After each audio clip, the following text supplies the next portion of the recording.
सदस्य त्रिलोक जुम्बाल जी कह रहे थे, पहले साल शराब के ठेकों की नीलामी से हमने रिन्यू की प्रथा को खत्म किया। पहले साल शराब के ठेकों की नीलामी से 480 करोड़ रुपए की इनकम हमारे राजस्व में आई, वो जनता में हमने बांटी।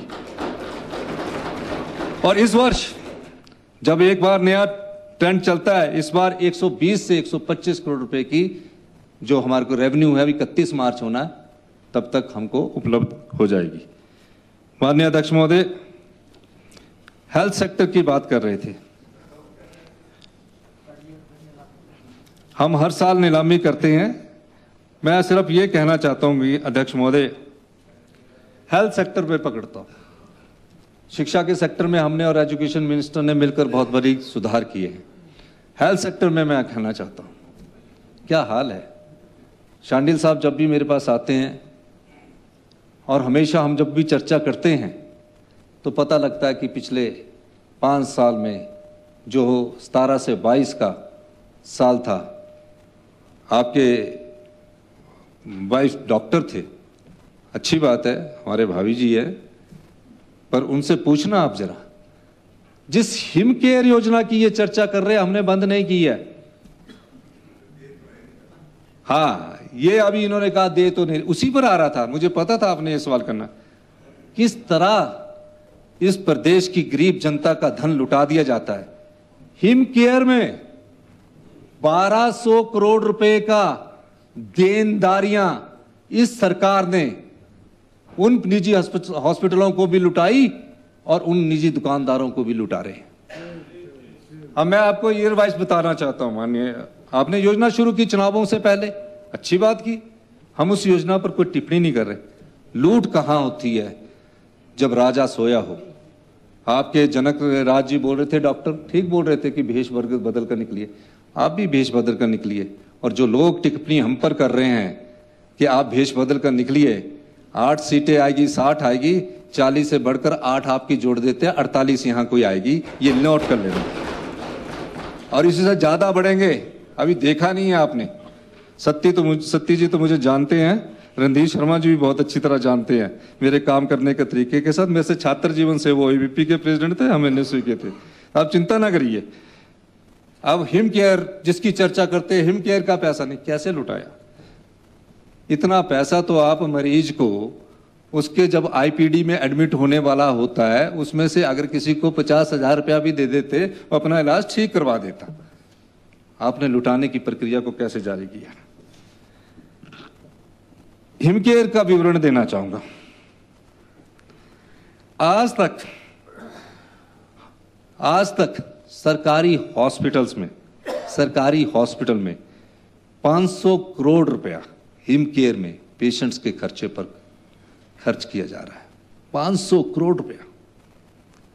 और जो निजी हॉस्पिटलों को आपने हिमकेयर शुरू किया, बहुत प्यार था आपका निजी हॉस्पिटलों से। ऐसे निजी हॉस्पिटलों से इन्होंने शुरू किया, जिसका मैं कई हॉस्पिटलों के नाम नहीं लेना चाहता हूं।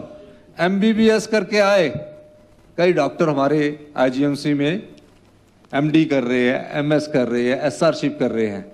एमबीबीएस करने वाले डॉक्टर ने अपना निजी हॉस्पिटल खोला और हिमकेयर में रजिस्टर्ड करवाया। और हिमकेयर में रजिस्टर करवाने के बाद जिसका एक लेंटर नहीं डलता था, 5 स्टोरी की बिल्डिंगें बन गई। जब उसका बिल देखा गया, 1 साल में 6-6 करोड़ रुपया उनके बिल आए। ये आपने कभी ऑडिट नहीं करवाया? मैंने सरकार को निर्देश दिए हैं कि इसका ऑडिट किया जाएगा। उस ऑडिट की रिपोर्ट आपके पास भी शामिल की जाएगी।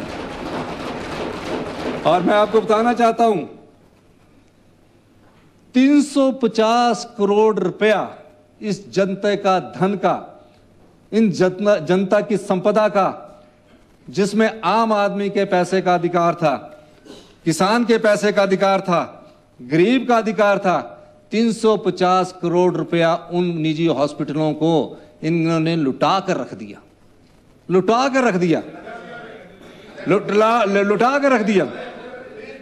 माननीय अध्यक्ष महोदय, मैं आपको यह कहना चाहता हूं, अभी तो शुरुआत है। अभी तो पेन किलर की गोली दी है, अभी तो इंजेक्शन भी आना है। अभी तो पेन, मेरी माननीय अध्यक्ष महोदय, सच्चा। तो मैं माननीय अध्यक्ष महोदय, निजी हॉस्पिटल्स को 190 करोड़ रुपए की पेमेंट हो चुकी है और 350 करोड़ रुपए की, जिसमें से 190 करोड़ निकाल दिया, देनदारियां बची हैं रोज निजी हॉस्पिटलों की। मेरे को कैसे पता लगा? मेरे पास आ रहे जी, मेरा हॉस्पिटल का 5 करोड़ है। मैं आपको कुछ, पर मैं उसके अगला शब्द नहीं बोल सकता क्योंकि मैं एक जिम्मेदार पोस्ट पर हूं। मैंने कहा कि ये हुआ क्या कि हिमाचल प्रदेश में सभी हॉस्पिटल्स हिमकेयर के तहत आ गए। कहते ये योजना ही हमने शुरू की थी, हमने तो आइडिया दिया और इस आइडिया का ये नुकसान हुआ कि हिमाचल प्रदेश सारी जो हिमाचल प्रदेश से 9.5 लाख लोग 9.5 लाख लोग हिमाचल प्रदेश से अपने इलाज के लिए बाहर जा रहे हैं और तकरीबन 1000 जीडीपी का नुकसान हो रहा है। हिमकेयर योजना का फायदा किसे हुआ? मैंने तो कोई इंक्वायरी की बात नहीं की, मैंने कहा ऑडिट करवाएंगे, करवाना चाहिए, जनता का पैसा है। हमने तो पहले ही कहा हम संपदा ना तो लुटने देंगे ना लुटाने आए हैं। जब मैंने अपना सीएम डैशबोर्ड देखा तो मेरे मन में विचार आया कि ये डिस्ट्रिक्ट वाइज जब मैं डाटा देख रहा हूं तो इसमें कहां से इतने पैसे यूटिलाइज ये मिसयूज हो रहा है। उस दृष्टि से हमने इसको किया। और देखिए, सरकार ने अभी तक 306 करोड़ रुपया हिम केयर योजना के अंतर्गत जो भी मरीज आया 2 साल में हमारे द्वारा दिया गया है। और जो इन्होंने 90 करोड़ की अतिरिक्त देनदारियां छोड़ी हुई थी वो भी हमारी सरकार ने दी है। मैं कई बार बयान सुनता हूं कि हिमकेयर को बंद किया जा रहा है, हिमकेयर योजना का पैसा को लूटा जा रहा है। मैं ये कहने आ रहा हूं कि इन्होंने इस प्रदेश की जनता का, आम लोगों का पैसा लुटा दिया गया और निजी लोगों के लिए, ठेकेदार लोगों के लिए इन्होंने इस प्रकार की योजना लाई। माननीय अध्यक्ष महोदय, हाल देखिए हेल्थ सेक्टर का। आप और हम भी भाषण बहुत देते हैं, सुनते हैं, हमारे सभी मंत्री विधायक भाषण देते हैं, बहुत सुनते हैं, और जो हॉस्पिटल में जाता है उसको हम धोखा देते हैं। अगर वो खांसी जुकाम की दवाई तो घर में ही ठीक कर ली जाती है। पूरे प्रदेश की जनता का हाल ये है कि आपका सबसे प्रीमियर इंस्टीट्यूशन आईजीएमसी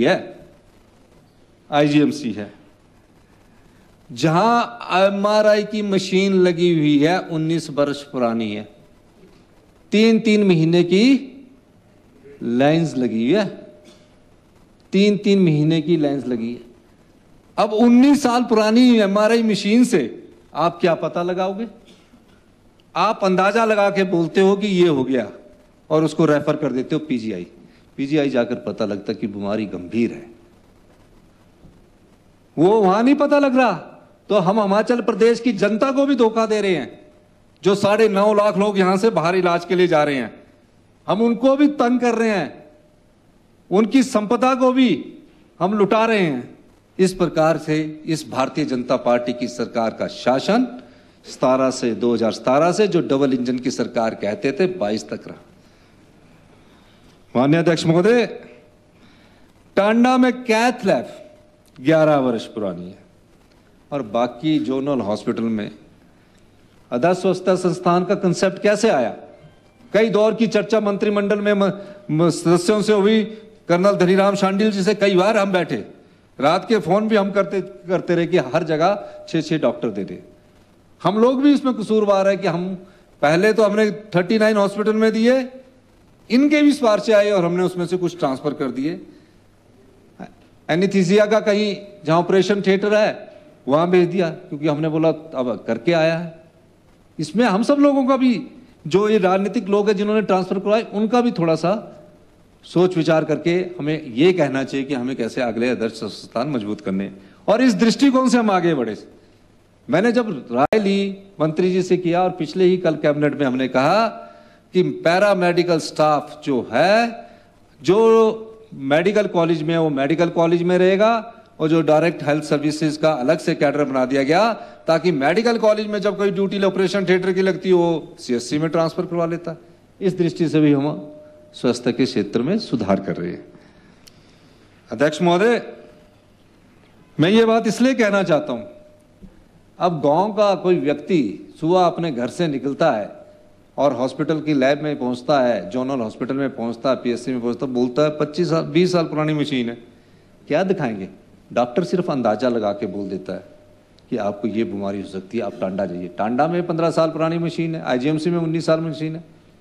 फिर उसके बाद क्या होता है, उसका खर्चा बढ़ता जाता है और अपने को ठीक करने के लिए वो पैसे की परवाह नहीं करता। इसलिए उन गरीब किसान, उन आम आदमियों की जेब पर भी इस पिछली सरकार ने उन्हें धोखा दिया है। माननीय अध्यक्ष महोदय, मैं ये बात इसलिए कहना चाह रहा हूं कि हेल्थ सेक्टर में हम निचले स्तर पर क्यों पहुंचे, ये कारण थे। आप तकरीबन, मैं ये कह सकता हूं कि 800 करोड़ रुपया आपने हिम केयर योजना पर खर्च कर दिया, 800 करोड़ रुपया। अब मैं ये भी कैलकुलेट करूंगा, क्योंकि जयराम जी ने मेरे दिमाग में एक बात डाल दी कि कितने पेशेंट का हुआ। ये तो बहुत अच्छी बात है कि कितने पेशेंट का हुआ और कितना खर्चा हुआ। क्या जुकाम की दवाई के साथ ऑपरेशन भी लिखा गया है? हिमकेयर में तो लिख जाते थे फ्री है, उसमें जुकाम के अल्ट्रासाउंड के साथ सारा ही टेस्ट लिख दिया। अल्ट्रासाउंड की मशीन थी वहां, नहीं थी। डायलिसिस के साथ उसने सब कुछ लिख दिया हुआ है। डायलिसिस का बिल बड़े बड़े आ रहे हैं। हम उसमें भी इन्वेस्टिगेशन करेंगे, ऑडिट करेंगे और जयराज जी के सामने भी लाएंगे। ये हाल इनका हेल्थ सेक्टर में है और ये 900 करोड़ रुपया जो जनता का था, जो जनता की कल्याणकारी योजनाओं के लिए लगना चाहिए था, उसको ड्रेन किया गया है। ये हेल्थ सेक्टर में भारतीय जनता पार्टी की सरकार ने किया।